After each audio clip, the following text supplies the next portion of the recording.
But yeah, I've not been down to your gym before, but you've got Bob, who's one of our fighters. He's been training down here for about the last 2-3 months. Yeah, about 12 weeks. Yeah, been down with me.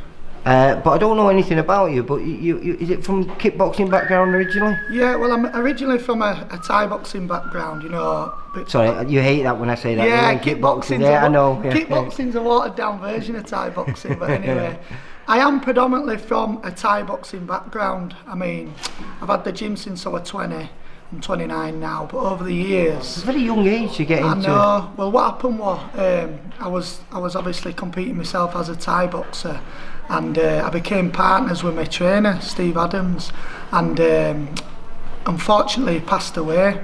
So I've had the gym myself now coming up 8 years.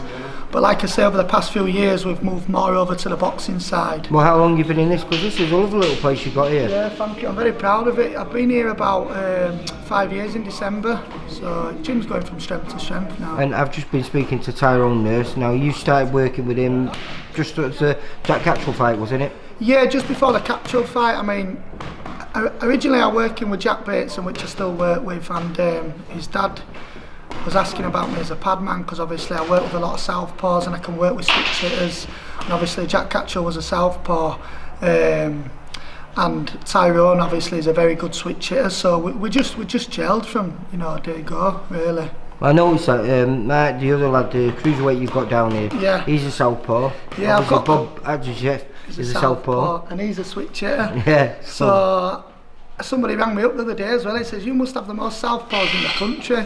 I'm the best southpaw in the gym. Yeah, the best southpaw in the gym, easy. But I don't mind, I like working with southpaws, you know, the spoilers, aren't they? But you were orthodox yourself?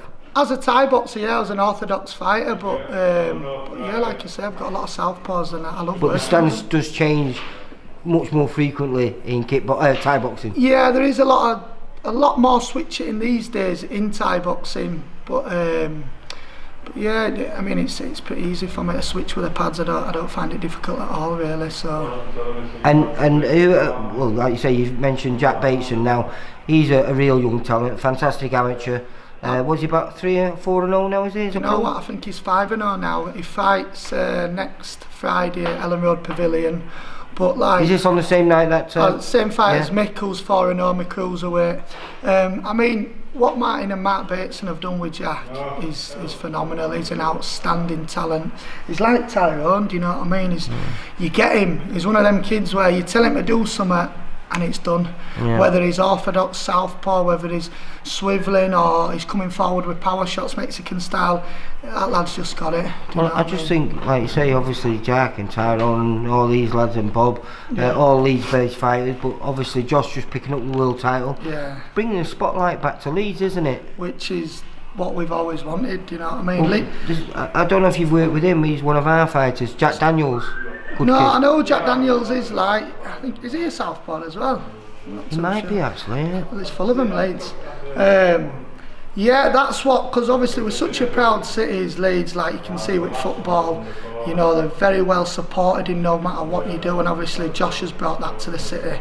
He's brought some big nights to the city, and now he's a world champion. Leeds is first world champion, so it's just blowing up.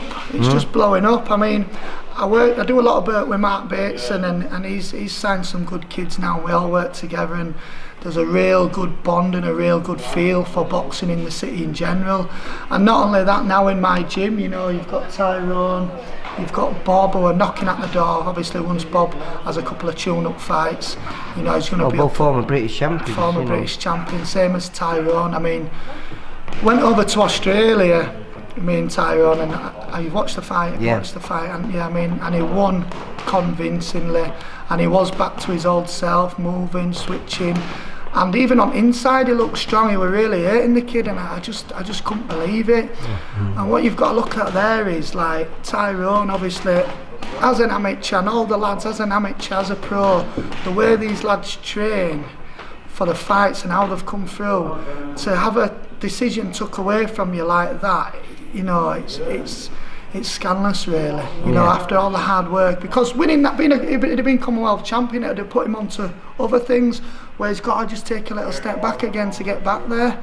But That's life, I But suppose. also, people then look on BoxRec and they'll look at the back-to-back defeats, Yeah. and they'll think, oh, well, he's on the slide. So do you know something? It's not a that bad might, thing. yeah, because yeah. he might get an opportunity now because they think this is the right time to take Tyrone Nurse. It is.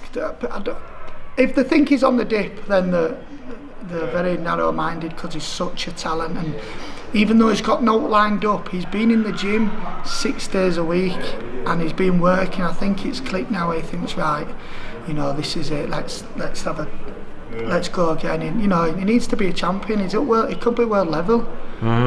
If things. Well, he was one fight away from being world level, wasn't he? I know. And You know? obviously the catch-up fight, you know, he was slightly weight drained and he's moved up to welter, and I can see that at welterweight he's packaged. Can you feel a big difference? Because obviously I can. you were with him for his last few fights as Yeah. a light welterweight. Yeah. Now he's been with you for what last 8 months as a welterweight. As a welterweight, yeah, I can feel it in the pads. I've got him a strength and conditioning coach, and he's such a switched on lad. He records everything on his iPad, and you can see his strength and his improvement. And I've just had him sitting down on his shots a little bit more, and you know.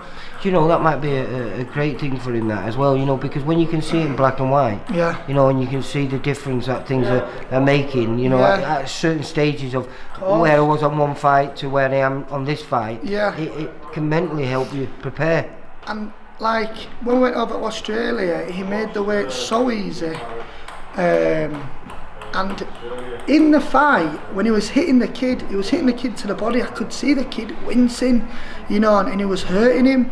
Where everybody knows Tyrone has a pop and move and slip and switch and swivel and not to be hit.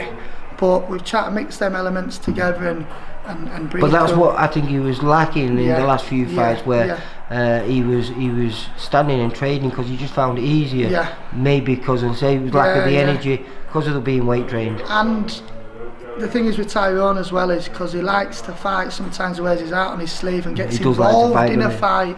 He doesn't have to, you know, he's tall for the weight. His arms are as long as my legs. Do you know what I mean? And he's inside boxing like this and I'm pulling my hair out. And do you know, he's got a great chin on him, hasn't he? He's got a great chin. His head's rock hard as well.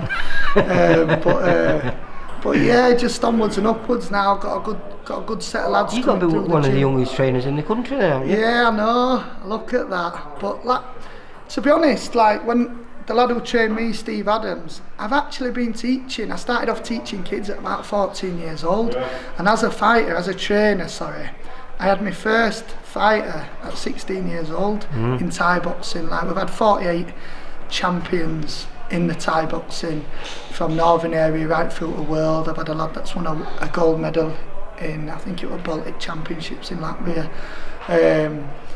So yeah, I mean, I've always been involved in training people, and over the last few years I've had lads come from all over to work with, and like now I've sat. Well, I mean, now you've stopped competing yourself. Yeah. What do you prefer? Because I know. To be honest, I prefer not being punched in the face. So I prefer being a trainer. You know what I mean? I'll let them get a squash nose and battered face. So no, I prefer being a trainer. We've got a good family feel in the gym. You know, where even though we get stuck in and train hard, they're all out for each other.